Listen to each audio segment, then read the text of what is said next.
안녕하세요. 구독과 알림 설정 진심으로 감사합니다. 오늘은 트럼프의 충격적 한국 발언과 우크라이나 현 상황과 KF-21에 관련해서 자세히 알려드리겠습니다.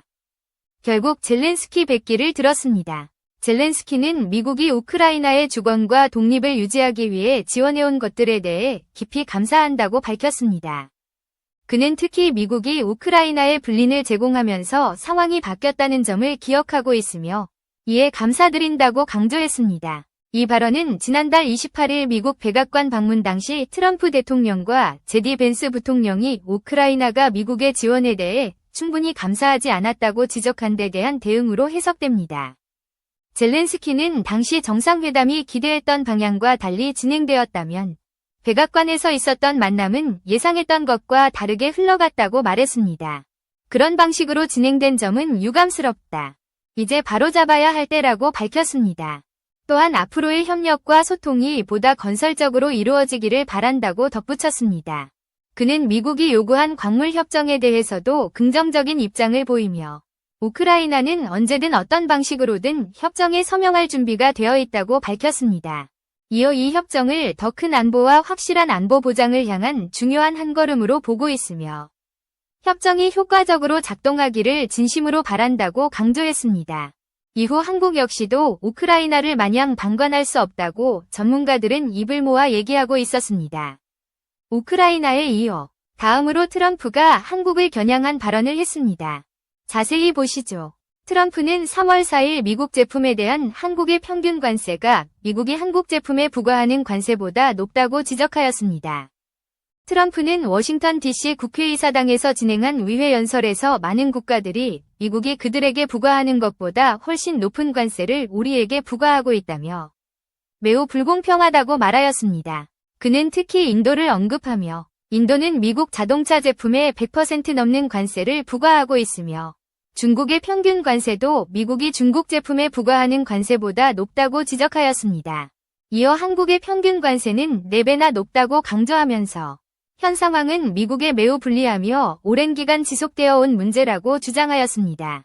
또한 우리는 한국에 막대한 군사적 지원을 제공하고 있지만 이러한 불균형한 무역관계가 벌어지고 있다며 이것은 우리 오방뿐만 아니라 적국에 의해서도 발생하는 일이라고 말했습니다. 그는 이에 대한 대응으로 오는 4월 2일부터 상호 관세 조치를 시행할 것이라며 미국이 다른 나라에 부과하는 관세와 동일한 수준의 관세를 부과할 것이라고 선언하였습니다. 하지만 실상은 FTA를 체결하고 있기 때문에 관세가 4배 높다는 것은 사실과 다릅니다. 일부 해외 전문가 의견에 따르면 4배 높다는 기준은 부가가치세로 인한 증가세로 추측되고 있습니다. 이에 따라 4월 2일 이후 엄청난 방위비 관세 등이 매겨질 예정이라고 보고 있습니다. 이렇게 미국에서 이윤만 챙긴다면 한국은 자주국방을 더 굳건히 해야 할 필요가 있습니다. 그중에 대표적인 자주국방의 선도주자는 KF-21입니다. 현재 KF-21 전투기를 독자적으로 개발하며 세계를 놀라게 했습니다. 한국산 초음속 전투기 KF-21 보라매의 실전 배치가 임박한 상황인데요.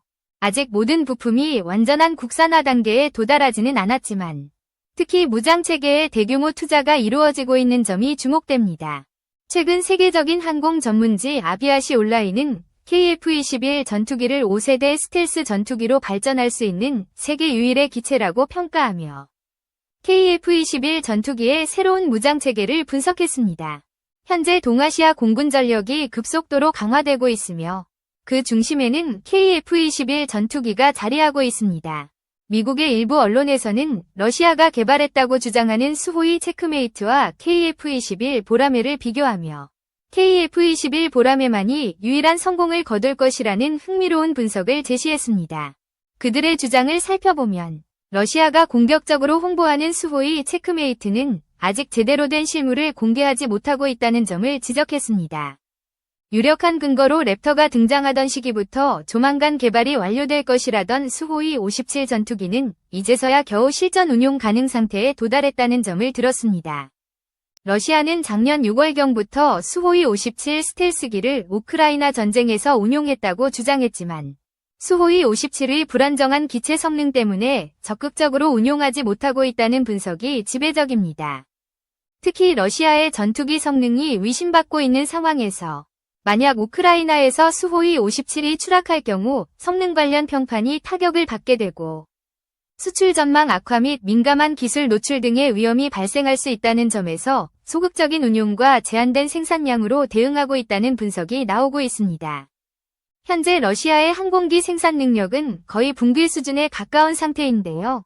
반면 한국산 KF-21 전투기는 체크메이트보다 훨씬 늦게 개발이 시작되었지만 한국은 이미 유의미한 비행 성과를 거두며 실전 기체 생산을 개시하고 있습니다. 이로써 한국은 자체 개발한 전투기로 초음속 비행을 안정적으로 수행할 수 있는 국가 반열에 올라서게 되었다. 비행시험은 KF-21의 성능을 최종적으로 검증하는 과정의 일환으로 고고도에서의 기동성과 엔진 성능을 확인하는 중요한 시험이었다. KF-21은 비행 도중 급격한 기동 변화를 수행하며 높은 안정성을 유지했고 이를 통해 세계 최강의 전투기 중 하나로 자리 잡을 가능성을 입증했다. 이번 시험 비행에서 가장 주목할 만한 점은 KF-21이 애프터버너 없이도 마하 2.24를 달성했다는 것이다. 이는 전투기의 연료 효율성을 높이고 작전 반경을 넓히는 데 결정적인 역할을 한다.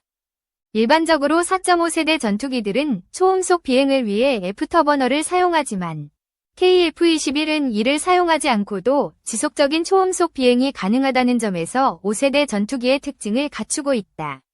이로 인해 KF-21의 작전 수행 능력과 전투 지속력이 더욱 강화될 것으로 예상된다. KF-21의 비행 성능이 입증됨에 따라 해외 각국에서도 높은 관심을 보이고 있다. 특히 동남아시아와 중동 국가들은 KF-21의 높은 성능과 합리적인 가격을 고려하여 구매를 적극적으로 검토하고 있다. 이전까지 미국과 러시아, 프랑스 등의 전투기에 의존해온 국가들은 KF-21의 등장으로 인해 새로운 선택지를 가지게 되었다. 특히 KF-21은 최신 스텔스 기술과 AESA 레이더를 탑재하고 있어 기존 4세대 전투기보다 월등한 성능을 자랑한다. KF-21의 엔진 또한 이번 비행에서 그 성능을 확실히 증명했다. 하나와 두산이 공동으로 개발한 국산 엔진은 높은 추력과 안정성을 바탕으로 전투기의 기동성을 극대화하는 데 성공했다.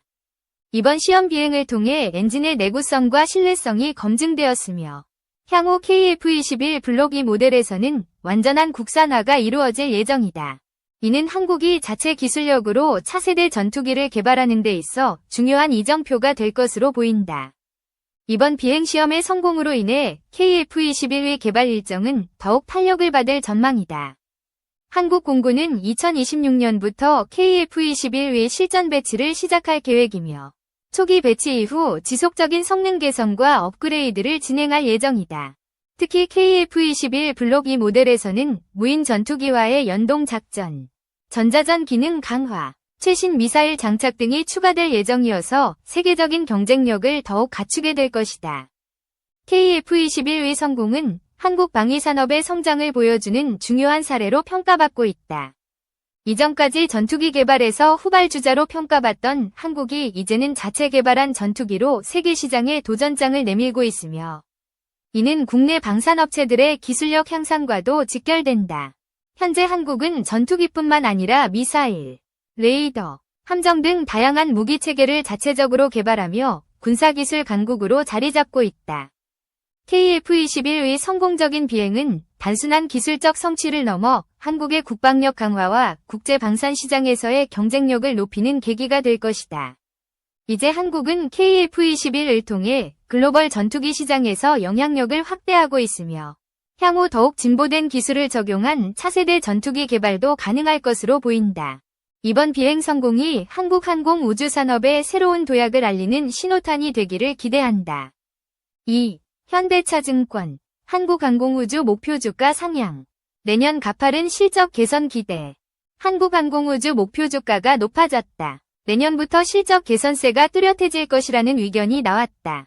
광민정 현대차증권 연구원은 11일 한국항공우주 목표 주가를 기존 72,000원에서 98,000원으로 높여 잡았다.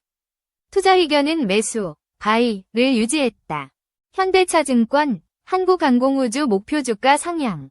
내년 가파른 실적 개선 기대. 전날 한국항공우주 주가는 83,800원에 거래를 마쳤다. 곽 연구원은 인공지능, AI와 드론으로 글로벌 방산 재편 흐름 속에서 3세대 전쟁은 공중우주 전력이 핵심이라며 한국항공우주의 유무인 복합체계, 멈티가 앞으로 국지방공체계의 핵심 전력이 될 것이라고 내다봤다. 한국항공우주의 무인기 시장 경쟁력이 긍정적으로 평가됐다. 한국항공우주는 차세대 공중전투기체계 NACS 실현을 위해 1천억 원 규모의 투자를 진행하고 있다. 특히 젠진아이, 팔란티어 등과 협력해 인공지능 파일럿 기술, 첨단 시뮬레이터, 고성능 데이터링크 통합 기술 등을 강화하고 있다. 해외 수주와 전투기 양산 소식도 호재다. 곽 연구원은 최근 필리핀 공군이 FA-50 추가 도입을 적극 제안한 데 따라 수주 가능성이 떠오르고 있다고 내다봤다. 이밖에 회전익과 KF-21 양산 물량 본격화도 실적 성장 원동력이 될 것이라고 분석했다. 곽 연구원은 내년부터 실적 개선세가 가팔라지는 점을 고려해 방산 업종 내 최선 호주로 제시한다고 말했다.